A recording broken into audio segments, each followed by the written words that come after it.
I just flew in from New York this morning and my arm's tired. So literally I've been up since 1 o'clock California time getting here from New York City. And just in response to Brandon and Tommy's conversation, a couple noted, no, she noted that there's only 200 CCWs in LA County. This is the Inland Empire. How many people in here have CCWs? Just stand 200 up. in this room almost. Just stand up if you have concealed carry permit.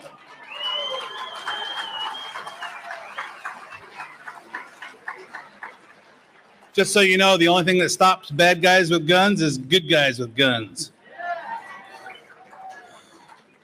Brandon also made a comment about you could be a Republican that doesn't support Trump.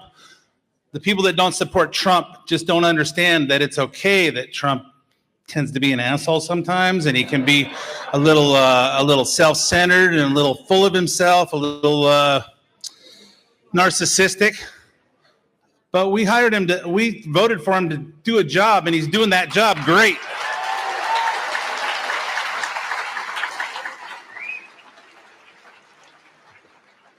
I joined the 590 team 11 and a half years ago, and I came here to educate people on the reasons that the mortgage meltdown that turned into the global economic meltdown happened. And unlike what the common things in the media, it didn't happen because of greedy bankers and bad mortgage people. Being a mortgage person, I take that personally. But it happened because a bunch of corrupt, incompetent politicians created an environment for it to happen. And in the process of creating those products and creating that environment, my message was not just why it happened, but how do you strategically react to put yourself in good financial position because it happened. And bringing that to today. Today is not just about, hey, I don't know how many people are here, 2,000? 500? 1,000. 1,000? Okay, it looks like a lot of people. Here's 1,000 people in the Inland Empire that are here to hear about what's happening, what happened, where we are. But remember, it's not us 1,000 that are going to make all the votes to fix 2020. We have to come here and say, hey, we have to do something beyond this. Because it's the other 5 million people in this state that weren't here, that hear the sound bites, that don't hear the whole story. They don't invest the whole Sunday to find out what's really going on, to be engaged. And I think I applaud you all for taking a whole Sunday to put yourself in a position that you understand. But we need to take this message beyond today and get it out there. Get it out there. Talk to your kids. We got one more Thanksgiving before Election Day.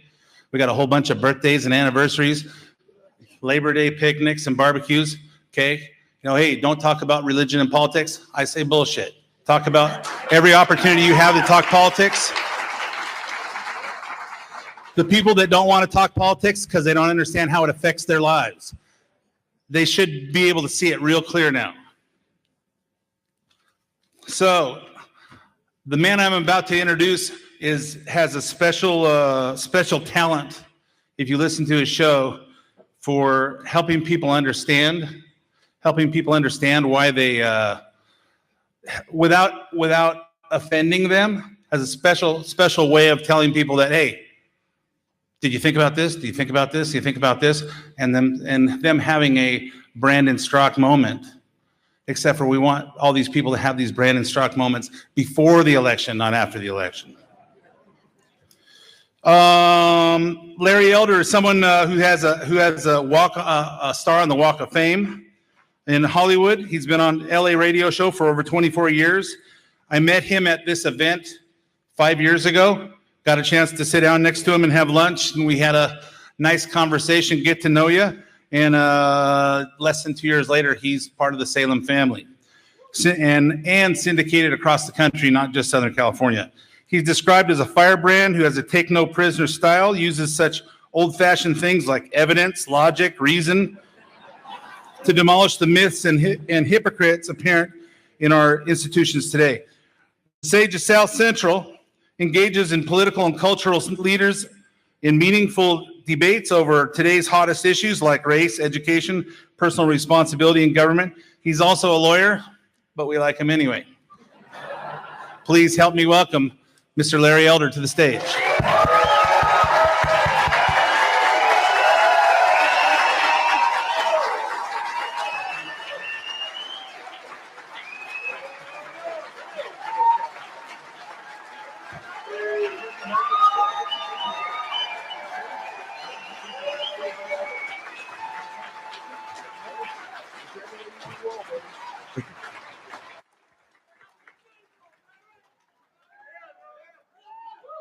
Wow, what an introduction. What a crowd, what a crowd. Thank you so much. May I give you the Cliff Notes version of how I got into talk radio? I'm from LA, as you know, but I lived in Cleveland for about 17 years.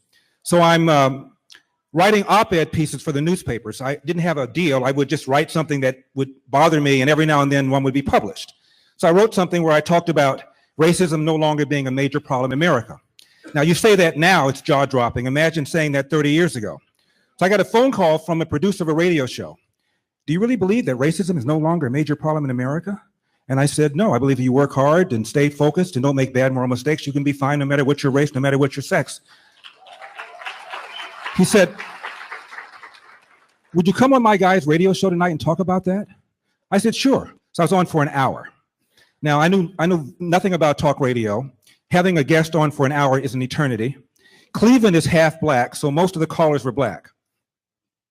I was called an Uncle Tom, a bootlicking Uncle Tom, a foot-shuffling bootlicking Uncle Tom, a bug-eyed foot-shuffling bootlicking Uncle Tom, Oreo, brown on the outside, white on the inside, coconut, same concept, the Antichrist, and then I was called the name you call a black person when you really want to hurt him, really want to cut him, really want to scold him. I was called Republican.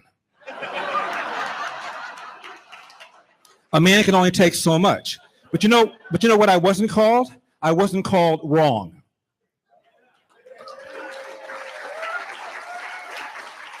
I wasn't called wrong when I attack what I call the axis of indoctrination. And that's Hollywood, media, and academia, and all of them are anti-Republican, anti-conservative, anti-free market, anti-liberty, in my opinion. Take Hollywood. About 90% of the contributions, political contributions from Hollywood, go to Democrats. Hollywood is where they made a movie called Hurricane. Anybody see Hurricane? Hurricane is a movie allegedly about a man who was falsely accused and falsely convicted of murdering 3 people. One slight problem, he murdered 3 people. I said it on the air. Guy calls up. He played a character in the movie named Lesra. Lesra was the Canadian who essentially got Hurricane Carter out of prison. And he said, I played this character. How can you say that? I said, there's a website called graphicwitness.com/Carter. It's still up. There's physical evidence, eyewitness testimony. The guy flunked a polygraph. It is a lie in the movie where it said that he was found not guilty by 2 all-white juries. The second jury had 2 blacks. I went on and on and on and on. I said, do me a favor, read graphicwitness.com. It'll take you about 5 or 6 hours, and you call me back tomorrow and you tell me that I was wrong. To his credit, he did it. He called me back the next day and he said, I'm stunned. I'm stunned that Hollywood can make a movie about a man who so obviously killed 3 people. I said, that's Hollywood. And we have academia. No matter the school, big, small, east, west, north, south, overwhelmingly professors on the humanities sides are left-wing. It is not uncommon to find a department of 20 or 30 poli-sci professors or history professors or sociologists with 0 registered as a Republican. And the level below professors, associate professors, and teaching assistants are even worse. Overwhelmingly left-wing. East, west, north, south, public, private, it didn't matter. There are a handful of schools that are exceptions, but by and large, when you send your kid to a college, if your kid majors in humanities, he or she will be exposed to left-wing stuff for 4 years. Why do you think the left wants free college tuition? Do you believe that if you went to college and you were more likely to come out Republican, Democrats would be talking about free college? Of course they wouldn't. And then, of course, we have the media. According to Pew Research, only about 7% of those who are in the news media self-describe as Republican. That's why you name the cockamamie idea, whether it's pay equity, whether it's reparations, you're going to find a very sympathetic reception on the part of the media. How damaging is the media? One of my friends is named Tim Grosclose. He wrote a book called Left Turn, and he analyzed the top 20 primary sources of news. 18 of them are left-wing.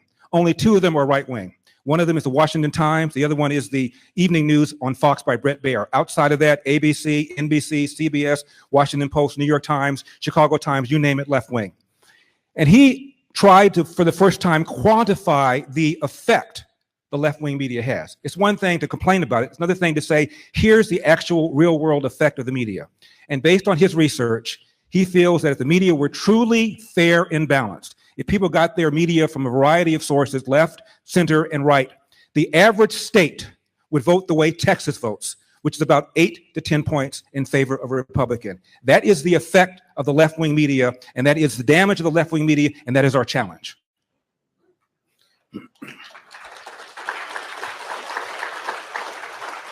Did you notice 3.2% GDP first quarter? Where's that recession we were promised? Paul Krugman, he's a columnist with the New York Times. He's also an economist, Ivy League economist. He said if Trump gets elected, we're going to have a recession. Michael Moore made similar predictions. We're waiting. Have you ever seen a president this attacked? 50 Democrats didn't show up for his inauguration. Can you imagine if 50 Republicans said, well, this guy Obama, he wants to pull all the troops out of Iraq. He wants to do universal health coverage. He wants to fundamentally change the country in ways we don't like. We're not going to show up. They would have been called racist. They would have been defending that for the rest of their career. But 50 Democrats failed to show up for his inauguration. And remember the 25th Amendment? We're going to invoke the 25th Amendment because he's mentally and physically unfit, to the point where he has to bring his doctor out. Adam Schiff told us that there is ample evidence of collusion. Where is it? Mueller report comes out, no collusion, no conspiracy, no coordination, no interference, no assertion of executive privilege, a complete shutout. And so what are they doing? They are going to continue to investigate. 100 subpoenas have gone out for Trump aides and Trump associates and Trump entities. They don't want him impeached. They want him bloodied. They want him attacked. They want him to limp to November so that they can beat him. They don't want him gone. They want to have it both ways. They want to say that the Mueller report has enough information to impeach him, but we don't want to impeach him. We just want to investigate him. It's called Trump derangement syndrome. I mean, you've heard this story before. If Trump were on the boat with a bunch of reporters from the New York Times, and a wind came by and blew one of the hats off one of the reporters and goes into the water, Trump takes off his shoes, walks on water, picks up the hat, brings it back to the reporter. Next day in the New York Times headline, Trump can't swim. This is what we're up against. Reparations? Are you kidding me? How many of you thought 2 years after the election and re-election of the first black president, we'd be talking about reparations? Who would have thought that? I was on Fox and Friends a couple of weeks ago, and they asked me about Cory Booker's introduction of a bill for reparations. And I said, reparations, in my opinion, is the extraction of money from people who were never slave owners and giving it to people who were never slaves.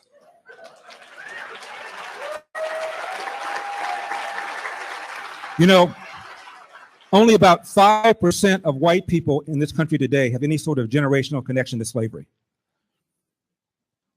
And I said on the show, what about intermarriage? What about somebody like Kamala Harris? Kamala Harris's father is from Jamaica. Her mother is from India. Her father admitted that in his family ancestors, they owned slaves. So does Kamala Harris cut a check, or does she get a check? Barack Obama's mother from Kansas, her family, ancestors owned slaves. Barack Obama's father is from Kenya, and that area of Africa, East Africa, was a hotbed for slave trading. So it's possible that his father's ancestors were slave traders. So does Obama owe us 2 checks? 1 check? How does that work? You know, slavery, if you watch that series called Roots, 70s, and you saw how Kunta Kinte was captured. He was going down the jungle to get some wood to build a drum for his sister. And a white man, or a couple of white men, jumped out behind a tree with ropes and snagged him and took him off. That ain't how it happened. Slavery could not have happened but for the conquering of Africans by other Africans and the selling in mass to European and Arab slavers by African chieftains. So after we pay for reparations, do we then go after Africa and to the Arab countries for their role in slavery? You know, the Arab slavers were involved in slavery hundreds of years before European slavers were, and continued well after European slavers stopped. And of course, we had something known as the Civil War here, the result of which ended slavery. 300,000 people on the northern side lost their lives. Do they get some sort of offset for that? It's one of the most absurd things I've ever heard. The parallel, I suppose, is the compensation that was paid to people who were put in relocation camps during World War II, and of course the compensation that Jews got after the Holocaust. But the monies were paid to victims themselves or to their legal heirs. This slavery ended 150 years ago. Can we move on?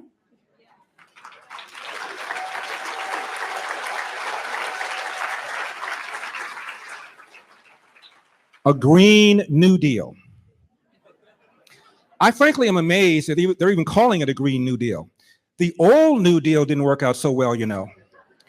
I have a frequent guest on my program named Leo Haney, and he's an economist from UCLA. And he says he's probably done more research on the impact of the New Deal than any other economist in the country. He says there's no question that the New Deal deepened what was a severe recession, prolonged it, and turned it into a depression. And yet the Democrats are calling this the Green New Deal. Scotty, beam me up. A study from the Cato Institute estimates that because of policies of the New Deal, including and especially the minimum wage, which was kicked up, it probably lost Black people about 500,000 jobs over the course of the New Deal. Why? Believe it or not, there was a time in this country where a Black teenager was more employed than virtually anybody else. White man, Black man, white female, Black female adult, Black teenager, white teenager. Of those, a Black teenager was more likely to have a job than anybody else. Why? Because the teenager was able to bid based upon fair market. I'll charge you less to do something, and I'll pay you less to do something. At least you'll be working. At least I'll get somebody to do what I want done. But the government came in and said, I'm sorry, here's the floor. So you shut out all these people below that, unskilled people. Those are the ones who get screwed because of the minimum wage. Alexandria Ocasio-Cortez's former employer, it's called the Coffee Shop, right off Union Square in New York. It shut down a few months after Alexandria Ocasio-Cortez went to Congress. And the co-owner said the reason we shut down is because of, wait for it, the New York $15 minimum wage. And now they want to put that for the entire country? Are you smoking something? Here in LA, I got a phone call from someone who said, Mayor Garcetti of Los Angeles was considering a minimum wage hike. He brought in all of us to talk about it, all of us meaning small business people. And he said, everybody, about 30 of them, we all brought in our profit and loss statements to tell him that our margins were very slim. If you jack up the minimum wage and raise our labor costs, we're going to have to raise prices, which inevitably has a fall off in sales, or we're going to have to cut hours from people, or I'm going to have to fire somebody or defer a hiring decision. He said every single small business person he invited in told him the same thing, also brought the profit and loss statement to verify it. Garcetti gets up, buttons his jacket, and says, well, I feel you can absorb the cost, and signed the bill. The man never ran a hot dog stand. He's telling these people who are business people running 60, 70, 80 hours a day, well, we think you can absorb the cost. Who are these people? George McGovern was the Democrats' 1972 candidate for president. He was the most left-wing Democrat who ran until Barack Obama. He lost, and when he left the Senate, he began a series of speeches at colleges. I even saw him speak before. He saved all his money to do what he always wanted to do, which was to start a bed and breakfast in Connecticut. Hired a consultant to find the best bed and breakfast, hired a bunch of people to refurbish it, spent a lot of money to design it. It went bust. And he wrote an op-ed piece in the Wall Street Journal. He said, the reason I went bust is because of all the rules and regulations that lawmakers impose on business people. I wish I had had some entrepreneurial experience before I was in Congress. I would not have passed so many bills that make it so difficult for people to make a profit. Well, duh.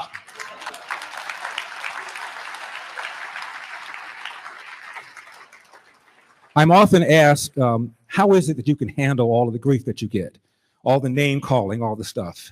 And it's because of my mom and my dad. I had great parents who told me that nobody can make you feel inferior without your permission.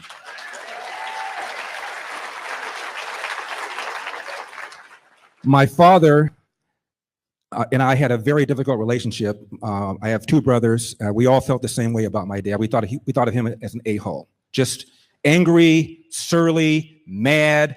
I wondered often why my father even had children.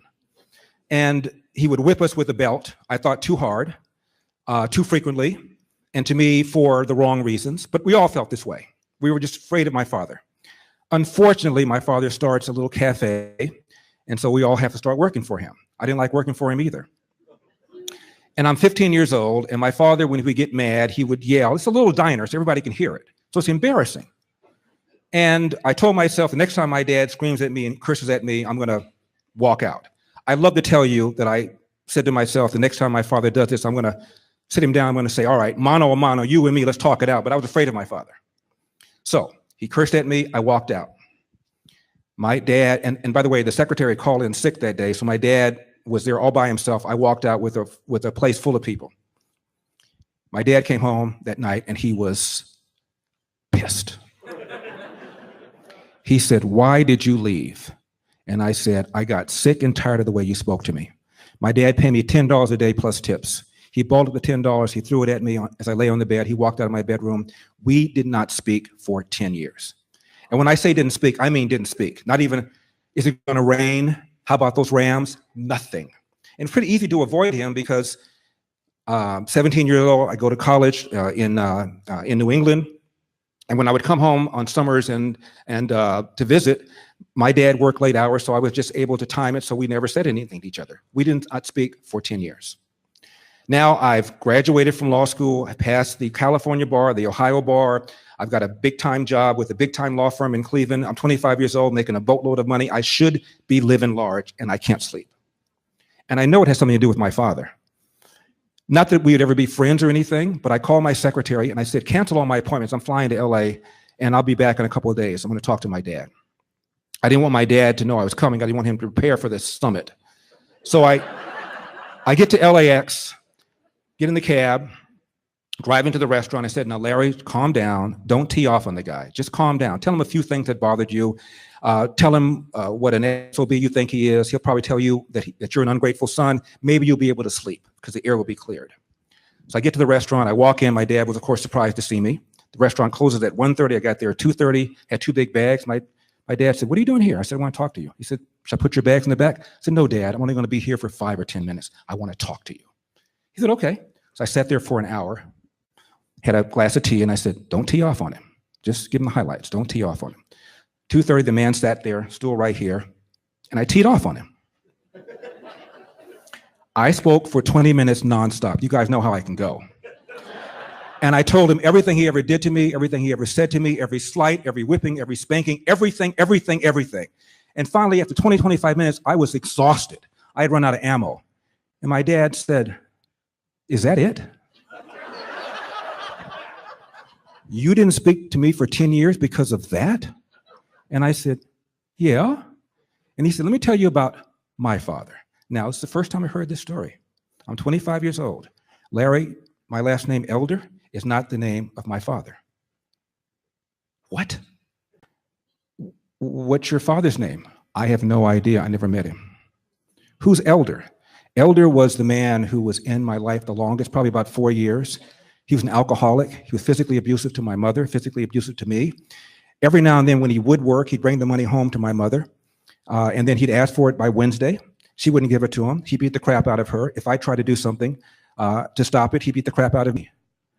First time I saw my father cry, I did not think the man had the ability to summon tears. And I said, So then what happened? He said, well, Elder was long gone. My mother could neither read nor write. My father does not know his birth date. He knows his birth year, but not his birth date because she couldn't write it down.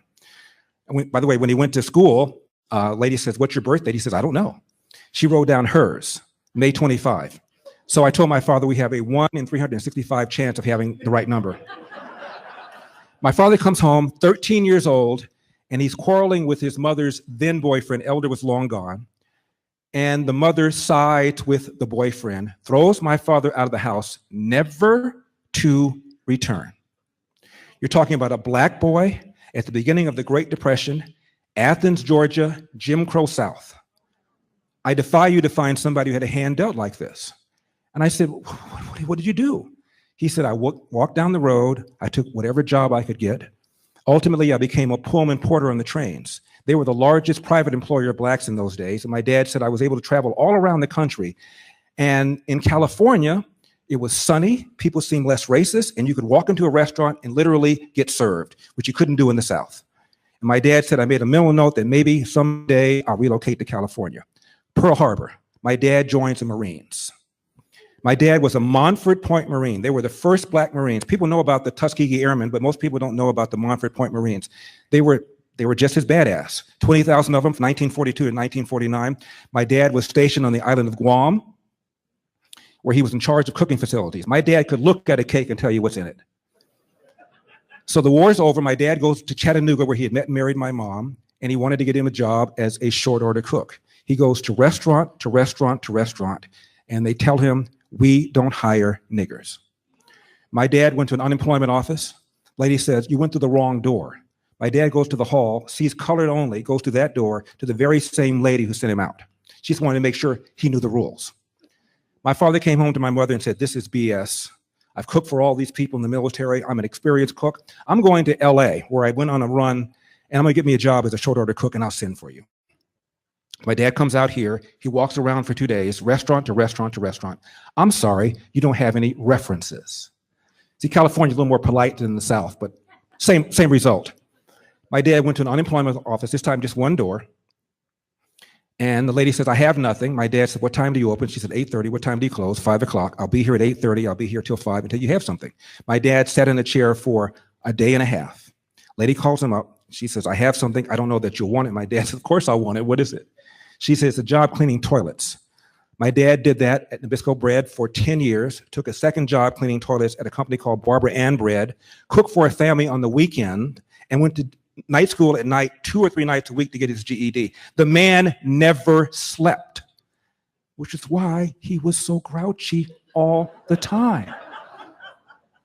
You average 2-3 hours of sleep, not day after day, but day after day, week after week, month after month, and see what kind of mood you're in. And so I said to my father, this took place over 8 hours, by the way. I wrote a book about it called Dear Father, Dear Son, 2 Lives, 8 hours about this. So in the 8th hour, thank you, I said, Dad, I am so sorry. I am so sorry. My father says, don't be, you didn't know. But just follow the instructions I've always given you and your brothers. And it is this: hard work wins.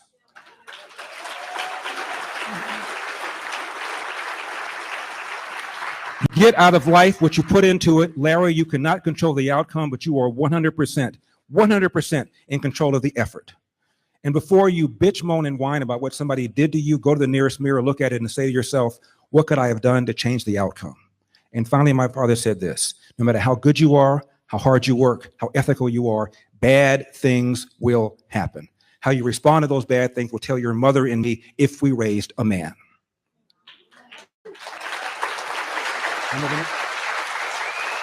One more story.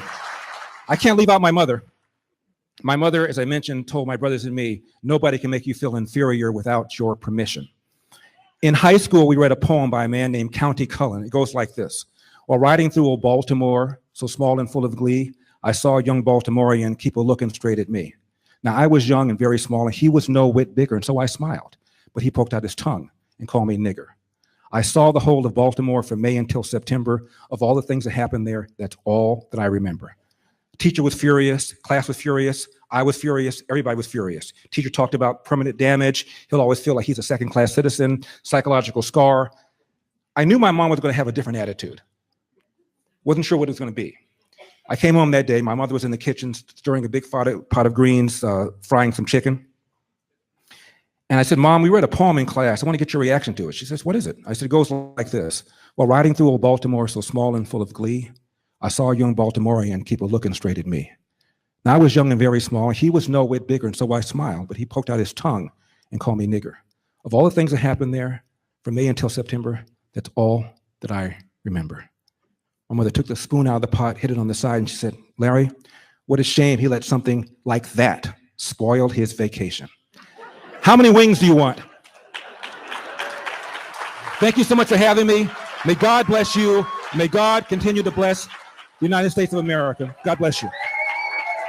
Larry.